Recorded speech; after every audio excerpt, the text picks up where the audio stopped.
Sir ఇక చివరిగా మీ department విషయానికి వద్దాం. ఒక రాష్ట్రానికి వ్యవసాయము, పెట్టుబడులు ఇవి ఎంత కీలకమో టూరిజం అనేది కూడా చాలా కీలకం. ఎందుకంటే వితిన్ ద రాష్ట్రమే కాదు పక్క రాష్ట్రాలు, ఇతర దేశాల నుంచి కూడా వస్తుంటారు. అందులోనూ తెలంగాణకు హైదరాబాద్ లాంటి కీలకమైన చారిత్రకమైన సిటీ ఉంది కాబట్టి తెలంగాణలో ఈ టూరిజాన్ని ఏ విధంగా మీరు ముందు దూసుకెళ్ళిపోతున్నారు? ఎందుకంటే గతంలో మనం చూసామంటే ఇన్నోవేటివ్గా, ఎందుకంటే నేను చూశాను టెంపుల్ టూరిజం అనేది గతంలో ఎప్పుడూ లేదు. బీఆర్ఎస్ ప్రభుత్వంలో అదొకటి వచ్చింది, టెంపుల్ టూరిజం అని, ఒకటి సిటీ టూరిజం అని, కొన్ని వాళ్ళ హయాంలో కొన్ని ఇన్నోవేటివ్ కాన్సెప్ట్స్ తీసుకొచ్చారు.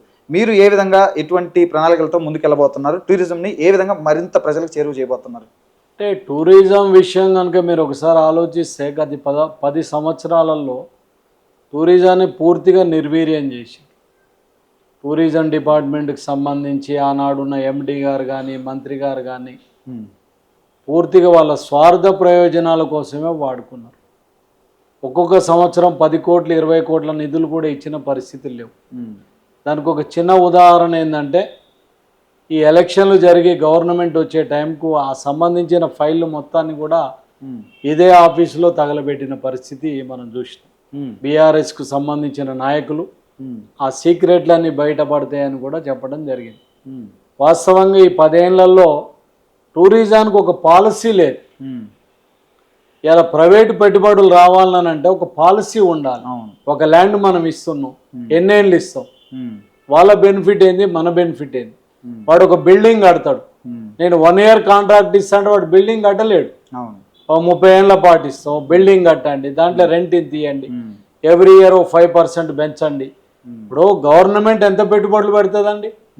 ప్రైవేట్ పెట్టుబడులు ఈరోజు అవసరం. ఇలా మీరు అన్నట్టు వ్యవసాయము ఎంత ఇంపార్టెంటో అంతకన్నా ఇంపార్టెంట్ ఈరోజు టూరిజం. ఇలా కేరళ కానివ్వండి, గుజరాత్ కానివ్వండి, చాలా రాష్ట్రాలు, ముఖ్యంగా చాలా దేశాలు కూడా ఈరోజు దాని మీద ఆధారపడి ముందుకెళ్తున్నాయి. అందుకని మేము ఈరోజు ఒక కొత్త టూరిజం పాలసీ కోసం ప్రయత్నం చేస్తున్నాం. ఒక నెల రోజుల్లోపు కొత్త పాలసీ తీసుకొచ్చి దీంట్లో ప్రైవేట్ పార్ట్నర్షిప్లు కూడా పెద్ద ఎత్తున తీసుకొచ్చి ఈ రాష్ట్రాన్ని ఒక మంచి టూరిజం హబ్గా తీర్చిదిద్దాలని చెప్పి మేము ప్లాన్ చేస్తున్నాం. నేను నిన్న మొన్న పాట్నాకు పోవడం జరిగింది. అక్కడ ట్రావెల్ అండ్ టూరిజం ఫేర్ అని చెప్పి అక్కడ మేము కూడా పార్టిసిపేట్ చేసే సందర్భంలో కేంద్ర మంత్రి షెకావత్ గారిని తీసుకొచ్చి మా స్టాల్ని కూడా ఓపెన్ చేసేటప్పుడు ఎందుకు ఆయన బాగా ఇంప్రెస్ అయిపోయి, అరే ఇది తెలంగాణ గొప్ప టూరిజం ప్లేస్, చాలా అద్భుతంగా దాన్ని తీర్చిదిద్దొద్దని చెప్పి నాతో పర్సనల్గా 5 నిమిషాలు మాట్లాడి, మీరు ఢిల్లీకి రండి, ప్రాజెక్టులు తీసుకొని రండి, నేను చేస్తా అని చెప్పి చెప్పడం జరిగింది. ఈరోజు మా నాయకుడు రేవంత్ రెడ్డి గారు కూడా 500 కోట్ల నిధులు ఈ సంవత్సరం ఇవ్వటం జరిగింది. అడ్వర్టైజ్మెంట్ కానివ్వండి, దాని ప్రమోషన్లు కానివ్వండి, డెవలప్మెంట్ విషయంలో కూడా ఈరోజు 500 కోట్లు ఇచ్చిండు. ఇంకా కూడా ఇవ్వడానికి సిద్ధంగా ఉన్నాం. ఇంకా కూడా దీన్ని తీసుకెళ్లాలని చెప్పి ఇవాళ మాకున్న హోటల్స్ కానివ్వండి, మాకున్న ప్రాపర్టీస్ని కానీ అన్ని కాపాడుకోవడానికి ఒక ఆర్డీఓ స్థాయిలో ఒక అధికారిని కూడా మేము పెట్టుకోవడం జరిగింది.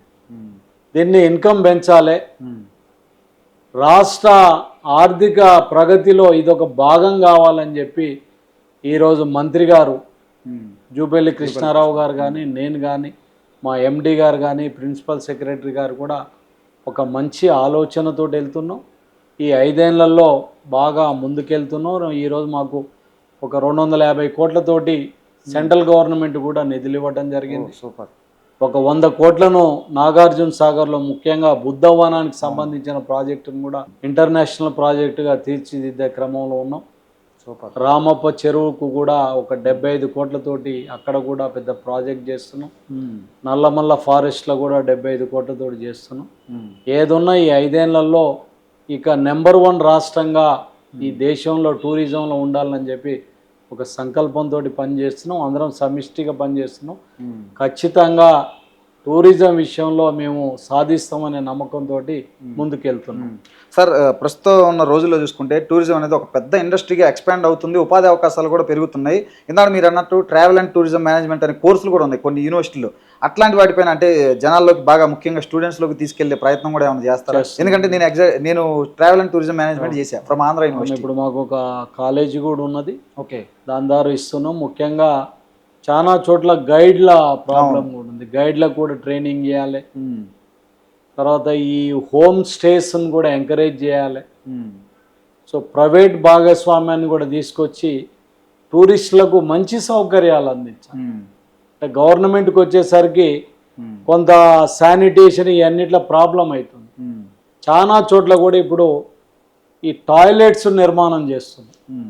టాయిలెట్ కూడా ఏంటంటే బిల్ట్ ఆపరేట్ అండ్ ట్రాన్స్ఫర్ సిస్టంలో, బీఓటీ సిస్టంలో, పీపీ మోడల్లో కూడా మేము చేసి వాటిని మంచిగా మెయింటైన్ చేసి క్యాంటీన్స్ కానీ రెస్టారెంట్స్ కానీ దాని మీద కాన్సన్ట్రేట్ చేస్తున్నాం.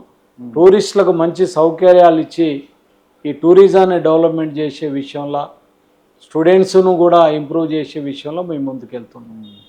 Thank you sir, thank you so much. మీరు చాలా బిజీగా ఉండి కూడా చాలా విలువైన సమయాన్ని, సుదీర్ఘ సమయాన్ని మాకైతే కేటాయించారు.